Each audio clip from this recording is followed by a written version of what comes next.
안녕하세요. 목숨의 5분 역사 개화기 6번째 시간입니다.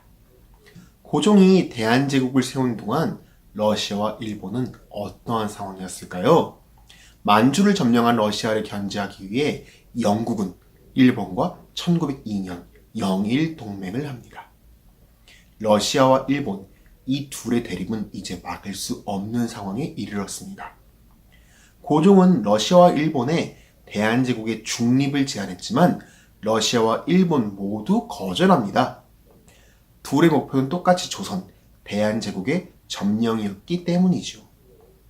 결국 일본은 청나라와 싸울 때처럼 전쟁을 결심합니다.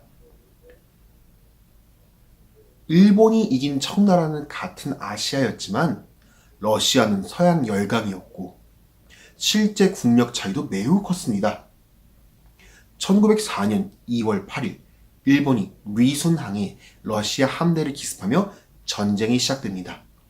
이것이 러일 전쟁입니다. 동시에 일본은 우리의 진해, 부산, 마산을 무력으로 점령합니다. 또한 일본은 러시아와 전쟁을 한 동안 우리의 철도, 전신을 마음대로 이용하고 우리 일꾼을 노예처럼 부려먹습니다. 러일 전쟁 기간 동안 조선에는 28,000명가량의 일본군이 있었다 하니 이미 이때부터 조선은 실질적 식민지가 돼버린 것입니다. 함경도에는 일본군이 직접 통치를 하게 됐으며 심지어 우리 경찰마저 일본인의 감독하에 놓이게 되었으니 말이죠. 이때 일본은 독도를 다케시마라 칭하고 일본의 현에 편입시킵니다. 일본은 우리 백성을 마음껏 철도공사 임무로 끌고 갔는데 일진회라는 자발적으로 일본을 위해 일하는 단체까지 생겨납니다. 고종은 나름 최선을 다했습니다. 민영환이 친일파를 탄핵하고 대원군에 맞섰던 그 최익현이 상소를 올립니다. 이승만을 미국으로 보내기도 했는데 소용이 없었습니다. 일본 장군 가스라와 미국 장군 테프트가 필리핀은 미국 땅, 조선은 일본 땅이라는 가스라 테프트 밀약을 맺었기 때문이죠. 민중들도 철도를 파괴하거나 밀란을 일으키는 등 저항을 하기도 했었어요. 다윗과 골리앗의 싸움 같았던 러일 전쟁은 동해해전에서 일본이 승리하며 끝납니다. 이제 서양은 일본을 자신들과 같은 열강으로 인정해줍니다. 세상에 조선을 도와줄 나라는 없어진 것입니다. 1905년 11월 이토 히로부미가 직접 조선으로 옵니다. 바로 일본이 조선을 보호한다는 보호조약, 을사늑약의 시작입니다. 보호국이 되면 다른 나라와는 외교할 수 없으며 일본이 보낸 통감이 조선을 통치하게 되니 사실상 나라를 빼앗기는 것이죠.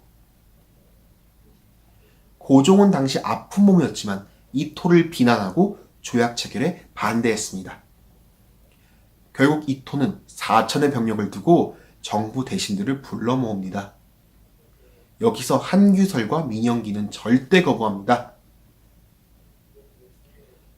박제수는 거부했지만 명령이라면 어찌할 바 없다 말하여 이토는 이를 동의로 간주합니다. 이하영 역시 거부했지만 유감스럽다라고만 말해 역시 동의로 간주합니다. 여기에 이완용은 문구만 수정하면 찬성하겠다 말하니 이에 이근택, 이지용, 권중현은 이완용을 따릅니다. 결국 찬성은 6명인데 그 유명한 을사오적은 이완용, 박재순, 이근택, 이지용, 권중현을 말합니다. 한규설은 이 사실에 분노해 고종이 있는 곳으로 뛰어가다 일본 헌병이 막아 졸도합니다. 을사늑약을 조약이 아닌 늑약으로 부른 이유는 을사는 1905년에 억지로 맺은 조약이다 라는 뜻입니다. 을사늑약이 체결되자 전국은 혼란에 휩싸입니다. 고종은 피눈물을 흘렸고 거리엔 하얀 옷 입은 백성들이 통곡합니다.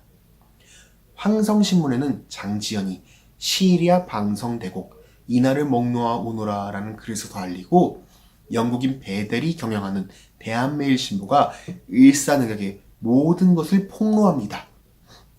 민영환과 조병태는 자결하고 각지의 유생들도 자결합니다.